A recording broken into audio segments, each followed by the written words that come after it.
सभी छात्र छात्राओं को नमस्कार। इस व्याख्यान के माध्यम से आज हम गियासुद्दीन तुगलक के बारे में अध्ययन करेंगे।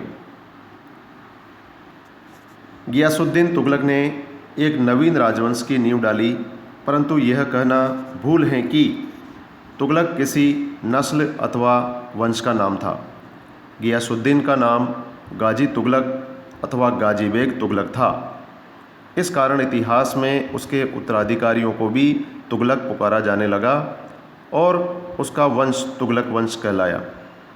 अन्यथा उसके पुत्र मोहम्मद ने अपने को मोहम्मद बिन तुगलक पुकारा और उसके किसी अन्य उत्तराधिकारी ने अपने नाम के साथ तुगलक शब्द का प्रयोग नहीं किया।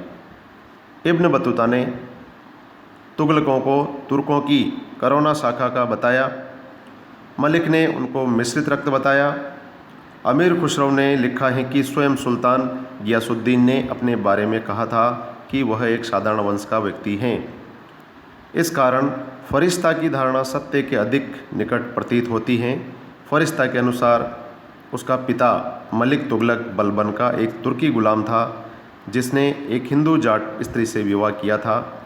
फरिश्ता के इस कथन की पुष्टि खुलासात उत तवारीख नामक ग्रंथ से भी की गई है। डॉक्टर ईश्वरी प्रसाद और डॉक्टर A.L. श्रीवास्तव द्वारा आधुनिक इतिहासकारों ने इस मत को स्वीकार किया है।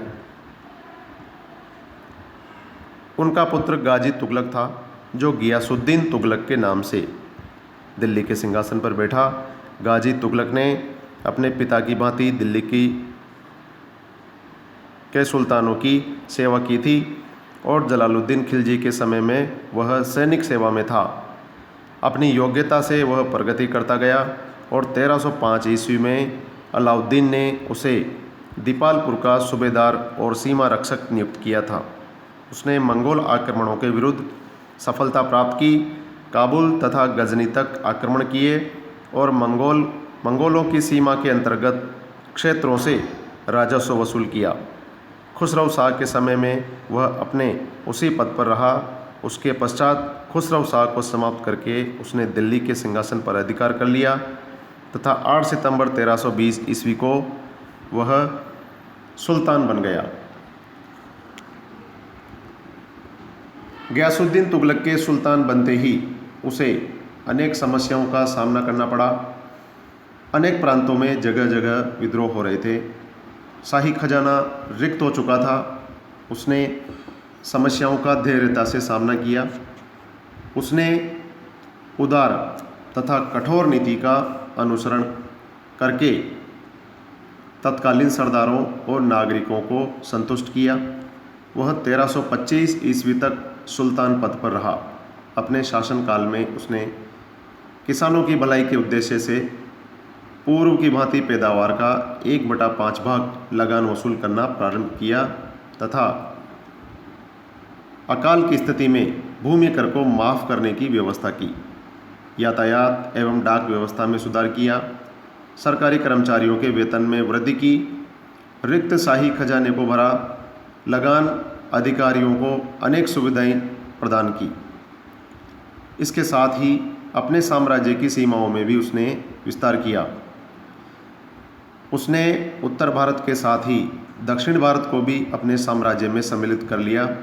जब वह अपने अंतिम सैनिक अभियान में बंगाल विद्रोह का दमन करके दिल्ली वापस आ रहा था, तब वह दिल्ली के निकट अफगानपुर नामक स्थान पर एक लकड़ी निर्मित महल में आयोजित समारोह में सम्मिलित हुआ। हाथियों की परेड के दौरान वह महल धराशायी हो गया और इसी में दबकर 1325 ईस्वी में गियासुद्दीन तुगलक की मृत्यु हो गई। अनेक इतिहासकारों का मत है कि लकड़ी के महल का निर्माण जूना खान का पूर्व नियोजित षड्यंत्र था। गियासुद्दीन के मूल्यांकन की अगर हम बात करें तो तत्कालीन इतिहासकारों ने सुल्तान गियासुद्दीन को एक आदर्श मुसलमान सुल्तान माना है। इसका मुख्य कारण यह था कि उसने मंगोल आक्रमणों से इस्लाम की रक्षा की थी और खुसरो शाह को समाप्त करके इस्लाम की प्रतिष्ठा को स्थापित किया था। परंतु उपर्युक्त आधारों पर तो सुल्तान को इस्लाम का रक्षक ही माना जा सकता है। कुछ अन्य कारण ऐसे हैं जिनसे उसे दिल्ली के सुल्तानों में एक विशिष्ट स्थान प्राप्त होता है। व्यक्तिगत दृष्टि से सुल्तान का चरित्र अच्छा था। वह न शराब का शौकीन था और न ही स्त्री का, बल्कि उसने अलाउद्दीन की भांति शराबबंदी का प्रयत्न किया। वह इस्लाम के नियमों का पालन करता था और धार्मिक व्यक्तियों का सम्मान करता था। हिंदुओं के प्रति उसकी नीति यदि उदार नहीं थी तो बहुत कठोर भी नहीं थी, परंतु गियासुद्दीन की सफलता चरित्र की दृष्टि से नहीं बल्कि उसके कार्यों की दृष्टि से थी। वह एक योग्य सेनापति था। सुल्तान बनने से पहले और सुल्तान बनने के पश्चात भी उसने इस योग्यता का परिचय दिया।